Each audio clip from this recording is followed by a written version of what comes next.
Perkenalkan, nama saya Winda Maradung dan teman saya Jenny Masriasma Mata dan Vera Kakena. saat ini kami berada di salah depan apa? Ayo, depan apa yuk? Warung sate Berkat Abadi. Ya.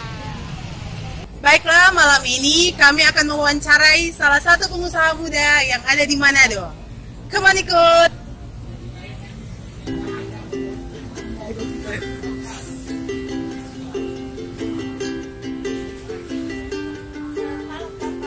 Selamat malam, Mas. Malam. Dari mana nih? Kami mahasiswa Fakultas Pertanian, jurusan Ilmu dan Teknologi Pangan. Kami malam ini akan mewawancarai seorang salah satu pengusaha muda di Manado. Bisa minta waktunya sebentar?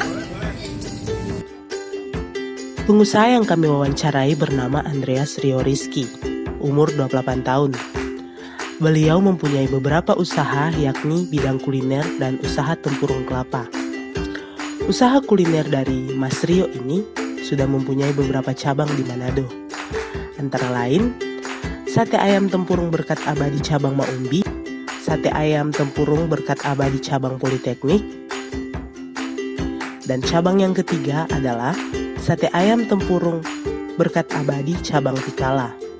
Dan jenis usaha lainnya adalah tempurung kelapa, yang biasanya Mas Rio masukkan ke beberapa rumah-rumah makan di Manado. Selain memiliki usaha di bidang kuliner, beliau juga merupakan seorang manajer di salah satu hotel di Manado. Wah, sangat menginspirasi ya Mas Rio ini. Benarkan teman-teman? Saja, kita masuk pada pertanyaan yang pertama. Pertanyaan pertama di sini, saya ingin bertanya, kenapa Bapak bisa mengambil atau terjun ke dalam bisnis kuliner ini? Duh, panggilnya Mas aja, soalnya belum menikah nih. Iya. Oh iya Mas, ya Mas. Nah, pertanyaannya jawabannya harus serius apa enggak nih? Ya terserah mau serius atau mau santai-santai. Iya.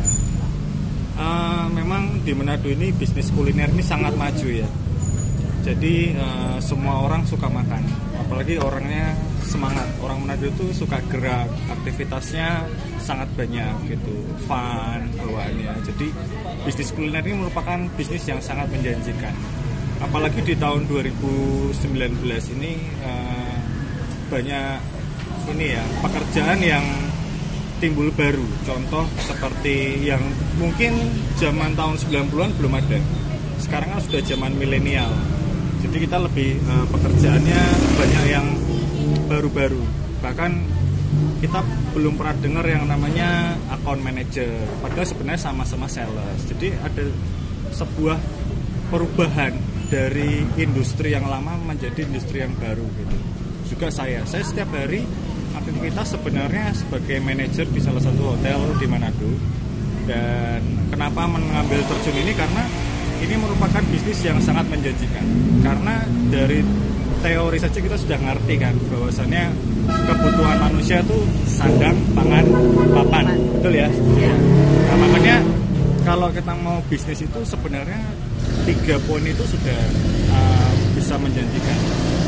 Itu. Jadi kuliner sangat menjanjikan di Kota Manado, dan orang ini sekarang lebih suka benar-benar mau yang praktis. Semuanya praktis, enak. Ya, saya makanya punya ambisi untuk terjun ke dunia kuliner, memperkaya Nusantara dengan cara menciptakan inovasi-inovasi yang asli Indonesia, lebih kreatif lagi dan bisa diterima. Iya. Pertanyaan yang kedua, apa sih suka duka yang Bapak alami selama menjalani bisnis ini? Suka dukanya ya pasti banyak ya Mbak. Yang pertama yang dalam bisnis ini kan yang pertama menentukan adalah lokasi. Lokasi itu sangat menentukan. Yang kedua kita harus baca marketnya, apa daya belinya masyarakat itu sendiri, terus hobinya masyarakat itu sendiri, seleranya makanannya masyarakat itu sendiri. Jadi suka dukanya ya kadang kita trial and errornya itu sering. Jadi pertama saya buka ini ternyata orang nggak suka.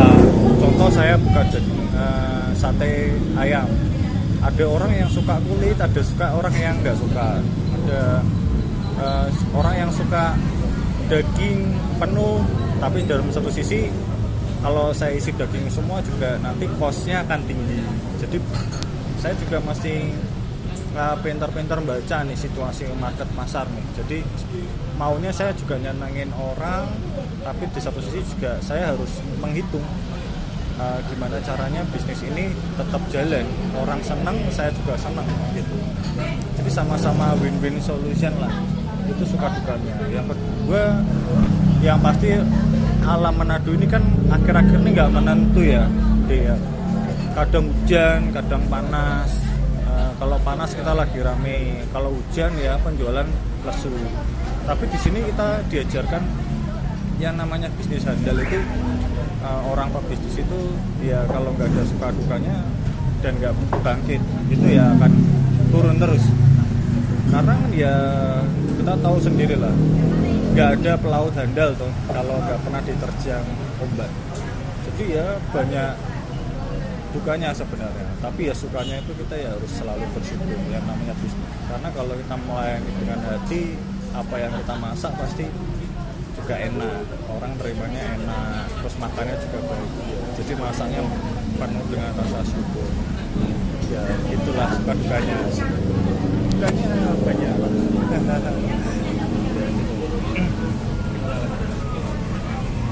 Nah, selanjutnya dan mungkin paling penting untuk kita sebagai anak muda, apa motivasi Bapak bagi kita sebagai anak muda untuk kita menjalankan usaha, untuk kita memulai usaha?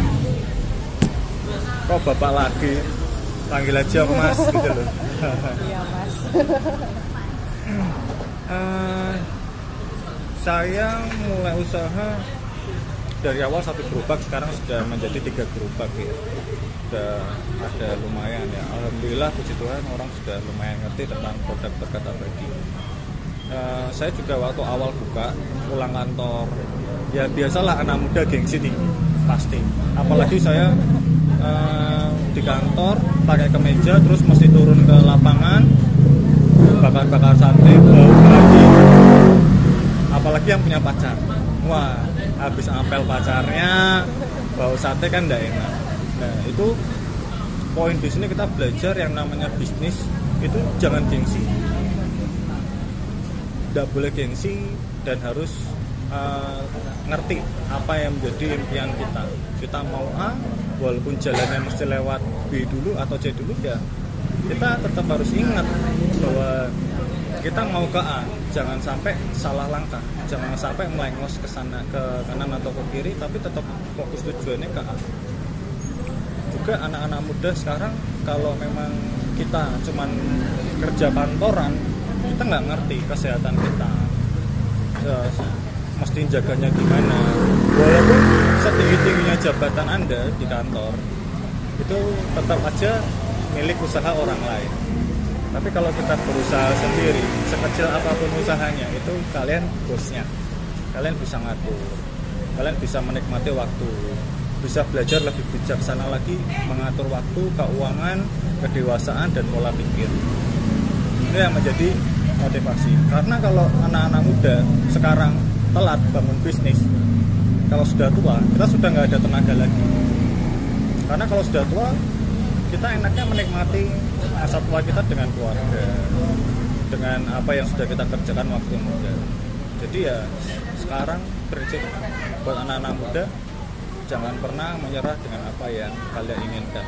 Karena wirausaha itu harus gak gengsi, dan yang kedua pantang menyerah. Jika kita yakin produk kita bagus, kita yakin apa yang kita kerjakan sudah maksimal, pasti hasilnya akan maksimal juga. Kalau hasilnya kurang maksimal, berarti usaha kita belum maksimal. Bekerja dengan hati, sepenuh hati, dari hati juga. Jadi bisnis harus jujur dan dari hati. Sukai apa yang kita kerjakan dan kerjakan apa yang kita sukai. Ya toh? Ya. Setuju gak? Jadi anak muda harus lebih strong sekarang, karena pemerintah kita juga sekarang mengandalkan anak mudanya. Ini tulang rusuknya negara, tulang pondasinya kita di anak-anak muda semua. Mungkin saya lebih tua dari adik-adik. Ya toh pasti nanti saya pasti udah tua, kalian penerusnya. Jadi ya itu, galakan semangat jiwa muda dalam berbisnis, berwirausaha, karena wirausaha itu menguntungkan dan dapat membuka pekerjaan buat orang.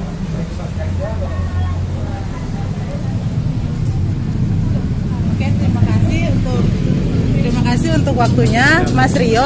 Sebelum kita tutup wawancara kita pakai salam untuk wirausaha sukses. Jadi salamnya itu salam wirausaha sukses. Ya, oke. Mari kita coba. 1, 2, 3. Salam wirausaha sukses. Jadi guys, kesimpulan dari hasil wawancara kami di malam hari ini adalah yang pertama itu, jangan pernah gengsi untuk memulai suatu usaha, karena suatu usaha itu dimulai dari sejak dini, sejak kita masih muda begini. Kan untuk agar di hari tua nantinya kita dapat menikmati hasilnya bersama keluarga kita. Dan yang kedua adalah jangan pernah pantang menyerah. Dan yang terakhir guys, lakukan apa yang kita sukai dan sukailah apa yang kita lakukan itu. Terima kasih, jangan lupa like, comment, and subscribe. Bye-bye.